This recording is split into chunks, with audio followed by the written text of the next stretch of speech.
बाल विकास विषय में आज हम नवजात शिशु की विशेषताएं कैरेक्टरिस्टिक्स ऑफ द न्यूनेट के बारे में जानेंगे।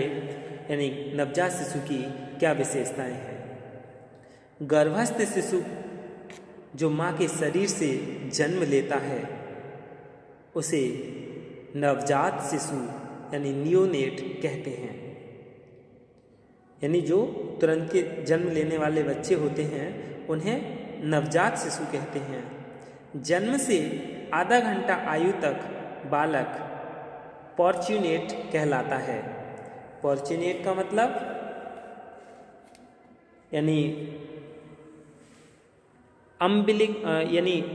अम्बिलिकल कोड को काटकर बच्चे को माँ से अलग जब किया जाता है, यानी जो नाल होती है उसे काटकर जब तक अलग किया जाता है वह एक स्वतंत्र और माँ से भिन्न जीव बन जाता है। न्यूनेट का मतलब क्या है? एक नया, यानी जिसका अर्थ क्या हो गया? नया। तो वह नवजात शिशु जिसकी आयु अधिक से अधिक 30 दिन की हो, यानी ज़्यादा से ज़्यादा कितनी? 1 महीने की एज वाले बच्चे को हम नवजात शिशु कहते हैं।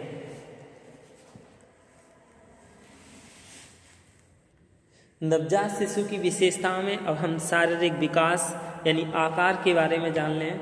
जन्म के यानी साइज के बारे में। जन्म के समय नवजात शिशु का औसत भार 7.5 पौंड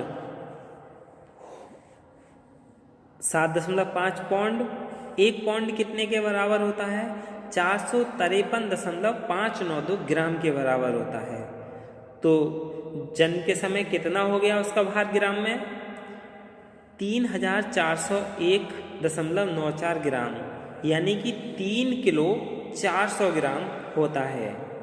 3.5 किलो तक, 2.5 से 3.5 किलो तक का बच्चा सामान्यतः जन्म लेता है। औसत लंबाई जन्म के समय 19.5 इंच होती है। भार के औसत का विस्तार 3 से 16 पौंड तक और लंबाई के औसत का विस्तार 15 से 21 इंच तक होता है। यानी बच्चे इनके बीच में ही जन्म लेते हैं। अक्सर जन्म के समय लड़के लड़कियों की अपेक्षा अधिक लंबे होते हैं। नवजात शिशु के आकार को प्रभावित कौन कौन करते हैं? यानी कम लंबाई का होना या ज़्यादा लंबाई का होना, या यानी उसके अंगों का विकास होना, इन पर प्रभाव किसका पड़ता है? एक तो माँ का आहार का पड़ता है, यानी किस तरीके का माँ अपना आहार ग्रहण करती है। आर्थिक स्तर यानी इकोनॉमिकल स्टेटस का भी प्रभाव पड़ता है, यानी माता पिता के आर्थिक स्तर का संबंध माँ के आहार की मात्रा और क्वालिटी से भी है। ये देखा गया है कि जिन लोगों का आर्थिक स्तर निम्न होता है उनके बच्चे आकार में छोटे और कम भार वाले उत्पन्न होते हैं, क्योंकि उनके लिए पौष्टिक आहार, पोषक तत्वों से युक्त आहार नहीं मिल पाता है। और बच्चे के यानी आकार को प्रभावित कौन कौन सी चीज़ करती हैं? जन्मक्रम। जन्मक्रम यानी एक रिसर्च हुई थी, उसमें ये देखा गया कि स्त्री का पहला बच्चा बाद के बच्चों की अपेक्षा 1% छोटा तथा 9% हल्का होता है। यानी जो पहला बालक होता है वो बाद वाले बच्चे की अपेक्षा 1% छोटा होता है और 9% हल्का होता है। और क्या प्रभाव डालते हैं? गर्भस्थ शिशु की क्रियाएं भी, यानी गर्भकालीन अवस्था में अधिक क्रियाशील जो होते हैं वे जन्म के समय दुबले पतले और कम भार वाले होते हैं। और भी इसके बहुत सारे कारक हैं। अब हम इसका शारीरिक अनुपात जान लें कि इसका क्या शारीरिक अनुपात है, यानी फिजिकल प्रोपोर्शन। हरलॉक ने बताया था कि नवजात शिशु वयस्क व्यक्ति नहीं है। The newborn infant is not an adult, यानी नवजात शिशु के शारीरिक अनुपात वयस्क व्यक्तियों की अपेक्षा अलग होता है। उसका सिर यानी नवजात शिशु का सिर संपूर्ण शरीर का 1/4 होता है, जबकि वयस्क व्यक्तियों में सिर और शरीर का अनुपात 1:7 का होता है। खोपड़ी यानी जो सिर है और चेहरे का अनुपात 8:1 होता है। नवजात शिशु के कंधे पतले, गर्दन संकरी यानी कोत गर्दन टाइप की होती है, पेट कुछ लंबा, नाक चपटी और जबड़े अविकसित होते हैं। उसकी भुजाएं धड़, पैर और सिर की तुलना में छोटे होते हैं। नवजात शिशु की आँखें यानी आइज जन्म के समय आँखें हल्के भूरे रंग की होती हैं तथा जन्म के कुछ ही दिनों बाद आँखों का रंग बदलकर कोई स्थायी रंग बन जाता है। वैसे अधिकांश बच्चों की आँखें काली होती हैं। आकार की दृष्टि से उनकी आँखें कैसी होती हैं? यानी परिपक्व लगती हैं, लेकिन इनकी गति इनका नियंत्रण नहीं होता है इन पर। जब इन दोनों आँखों में समन्वय नहीं होता है, देखा होगा जो छोटे बच्चे होते हैं उनकी तरफ जब सही ढंग से देखें तो ऐसा लगता है कि नवजात शिशु एक आँख से एक ओर और दूसरी आँख से दूसरी ओर देख रहा होता है, यानी भेड़े भेड़े से लगते हैं। दूसरे यानी गर्दन, नवजात शिशु की गर्दन बहुत छोटी होती है, जो कि संपूर्ण शरीर की अपेक्षा सिर बड़ा होता है। छोटी गर्दन दिखाई नहीं देती, ऐसा लगता है कि बालक का सिर धड़ से जुड़ा हुआ है। और बाल जो नवजात शिशु होते हैं उनके नवजात शिशु के बाल रेशम की तरह मुलायम होते हैं। पीठ और कंधों पर भी रेशम की तरह मुलायम बाल होते हैं। वो जन्म से कुछ ही सप्ताह बाद झड़ जाते हैं। मांसपेशियां यानी मसल्स, नवजात शिशु की मांसपेशियां छोटी और मुलायम होती हैं।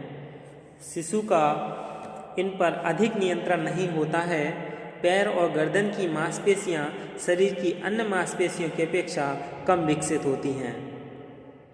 और हड्डियां, शिशु की हड्डियां बहुत लचीली, कोमल और कार्टिलेज की बनी हुई होती हैं। त्वचा यानी स्किन, जन्म के समय बालक की त्वचा हल्के गुलाबी रंग की होती है। लगभग जो नवजात शिशु हैं वे 15 दिन बाद त्वचा का रंग उनका स्थायी होने लग जाता है, यानी वो किस रंग का बालक होगा यह कंफर्म हो जाता है।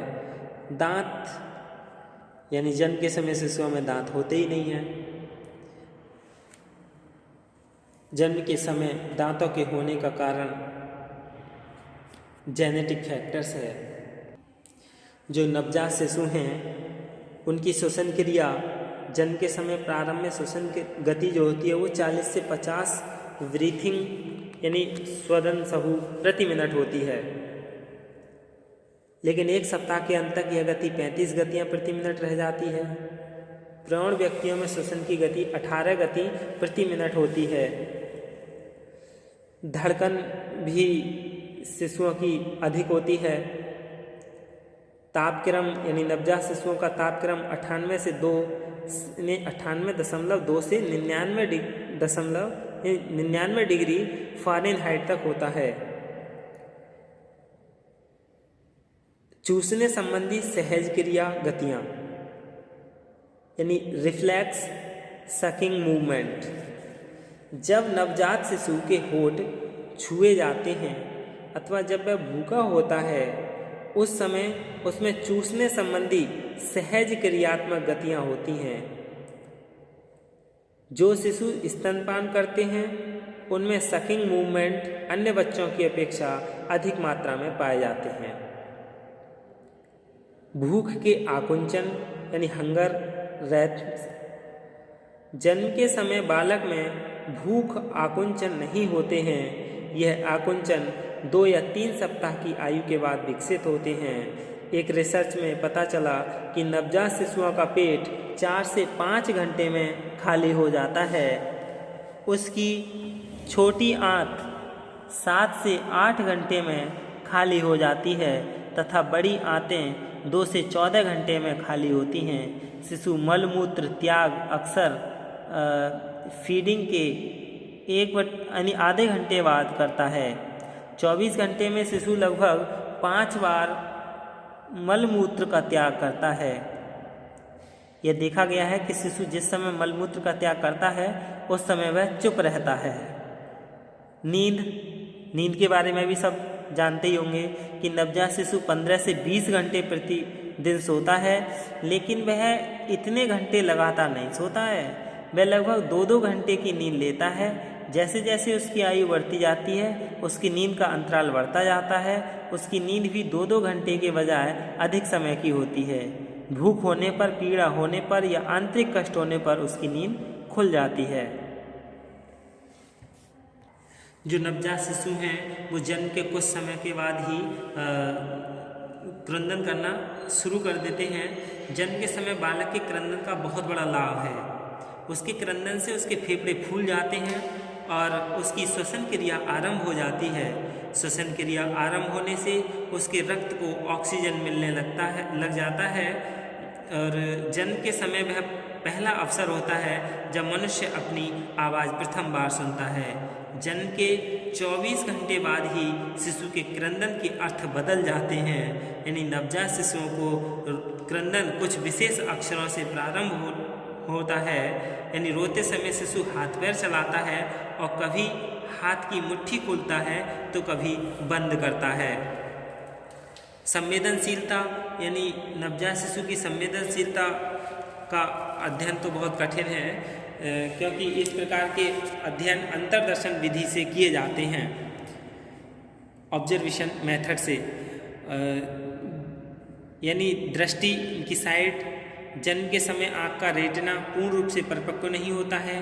कहा जा सकता है कि जन्म के समय शिशु आंशिक रूप से कलर ब्लाइंड होता है, यानी उन्हें कलर का ज्ञान नहीं होता है।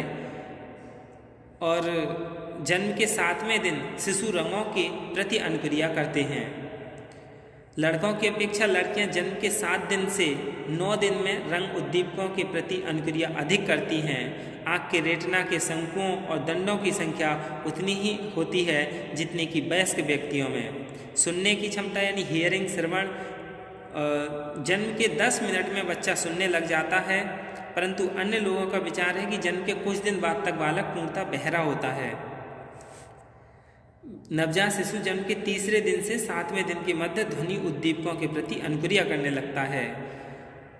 स्वाद यानी शिशु मीठी उत्तेजनाओं के प्रति धनात्मक अनुक्रिया करता है, यानी पॉजिटिव, और नमकीन, खट्टी और कड़वी चीज़ों के प्रति ऋणात्मक अनुक्रिया करता है। गंध यानी स्मेल, गंध संवेदनशीलता जन्म के समय काफ़ी विकसित होती है या वह जन्म के कुछ ही दिनों में विकसित हो जाती है। माँ यदि अपने स्तर पर सिरके का अम्ल, अमोनिया, पेट्रोलियम, संतरे का तेल आदि लगाकर शिशु को स्तनपान कराए तो शिशु स्तनपान नहीं करता है।